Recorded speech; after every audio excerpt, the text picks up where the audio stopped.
पांडवकालीन विभूतिनाथ मंदिर पर उमड़ा आस्था का जन सैलाब। जाने क्या है इस मंदिर की मान्यता। शिवालयों में सुबह से ही बम भोले के जयकारे गुंजायमान रहे। श्रावस्ती जिले के कई शिवालयों में भगवान भोलेनाथ का जलाभिषेक करने के लिए सुबह से ही श्रद्धालुओं की भारी भीड़ उमड़ पड़ी। जिले के कई शिवालयों में सुबह से ही बम भोले के जयकारे गुंजायमान रहे। मंदिरों में तड़के सुबह से ही श्रद्धालुओं की लंबी कतार देखने को मिली। महाशिवरात्रि के अवसर पर पांडवकालीन विभूतिनाथ मंदिर सहित अन्य शिवालयों को विशेष तौर पर सजाया गया था। शिव मंदिरों में सुबह से ही श्रद्धालुओं की भीड़ उमड़ने लगी। पांडवकालीन विभूतिनाथ मंदिर पर उमड़ा आस्था का जन सैलाब। जाने क्या है इस मंदिर की मान्यता। धार्मिक मान्यता के अनुसार श्रद्धालुओं ने शिवालयों में जलाभिषेक कर बेलपत्र, भांग, धतूरा आदि चढ़ाएं। इसके साथ ही रुद्राभिषेक और शिव महिमा का पाठ भी मंदिरों में हुआ। देर रात से ही बारिश होने के बाद भी श्रद्धालुओं की कतार मंदिरों पर लगी रही। दिन चढ़ने के साथ ही जलाभिषेक के लिए श्रद्धालुओं की संख्या में काफ़ी इजाफा हुआ।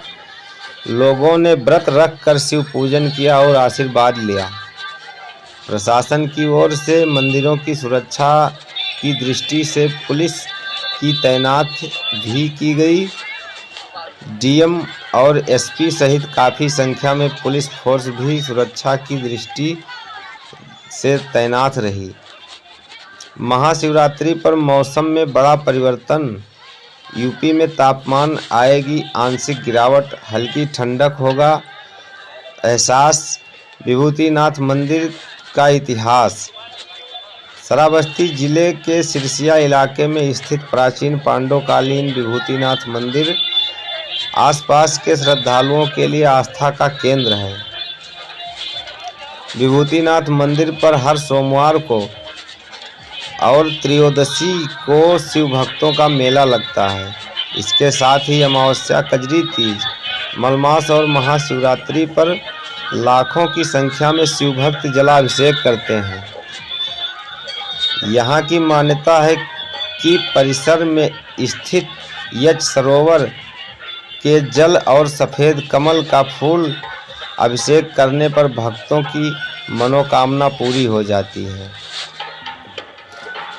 ऐसी मान्यता है कि विभूतिनाथ मंदिर में शिवलिंग की स्थापना पांडव पुत्र भीम ने अपने वन के अंतिम चरण में की थी और यहीं से अज्ञातवास के लिए चले गए थे।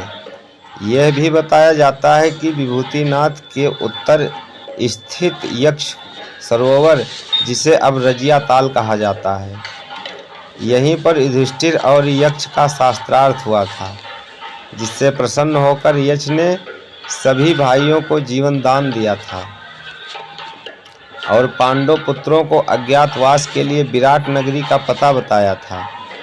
जिसके बाद पता चलने पर दुर्योधन और कर्ण पांडवों को खोजते हुए देवतनवन में आए थे और विभूतिनाथ मंदिर के आसपास रमणीक स्थान देखकर कुछ समय रुककर तपस्या की थी और पानी की किल्लत देखते हुए कर्ण ने भगवान शिव से पानी के लिए प्रार्थना की थी। इससे प्रसन्न होकर भगवान शिव ने मंदिर के पास 2 जल स्रोत उत्पन्न किए, जिसमें से आज भी पानी निकल रहा है और पानी कभी समाप्त नहीं होता। जबकि दोनों स्थानों पर जल स्रोत के स्थान पर एक छोटे गड्ढे ही हैं। इलाके के बुजुर्ग और पुजारी बताते हैं कि मंदिर को तोड़ने के लिए औरंगजेब ने देश के कोने कोने पर अपने सिपाहियों को भेजा था। एक सिपाही सालारा सैनिक की टुकड़ी लेकर विभूतिनाथ मंदिर भी आया था। और मंदिर को तोड़कर शिवलिंग को तहस नहस करने की काफ़ी उपाय किया, लेकिन जब सैनिक शिवलिंग को तोड़ने को लगे तो उसमें से खून का धारा फूट पड़ी, जिससे देखकर सैनिक भयभीत हो गए और भाग गए। श्रावस्ती जिले में विभूतिनाथ मंदिर पवित्र हिंदू मंदिरों में से एक है। विभूतिनाथ मंदिर भगवान शिव को समर्पित है और इसका इतिहास हिंदू महाकाव्य महाभारत के समय से जुड़ी है। मान्यताओं के अनुसार इस मंदिर की स्थापना पांडवों ने की थी। श्रावस्ती के इस लोकप्रिय पर्यटक आकर्षण का इतना पवित्र महत्व है कि हर साल लाखों भक्त आशीर्वाद लेने और भगवान की शिव के प्रति अपनी श्रद्धांजलि अर्पित करने के लिए इस स्थान पर आते हैं।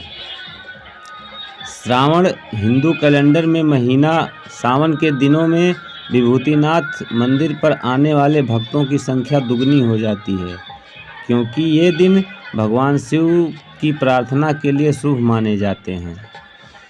यहाँ मंदिरों के कुछ महत्वपूर्ण रोचक दृश्य हैं। ये है मेन मंदिर। मंदिर के सामने छोटा सा फव्वारा बना हुआ है और ये भी विभूतिनाथ मंदिर की दृश्य है। ये है शिवलिंग जहाँ पर जलाभिषेक किया जाता है। ये इसके मंदिर के पूर्व में पंचमुखी हनुमान जी का है। यह है नंदी बाबा जो मेन मंदिर के मुख्य द्वार पर है। ये रास्ता जल भरने के लिए जाया जाता है और ये मंदिर से दूर का दृश्य है जो दूर से रोचक लगता है। अच्छा लगे तो लाइक सब्सक्राइब करें और शेयर करें। जय हिंद, जय भारत।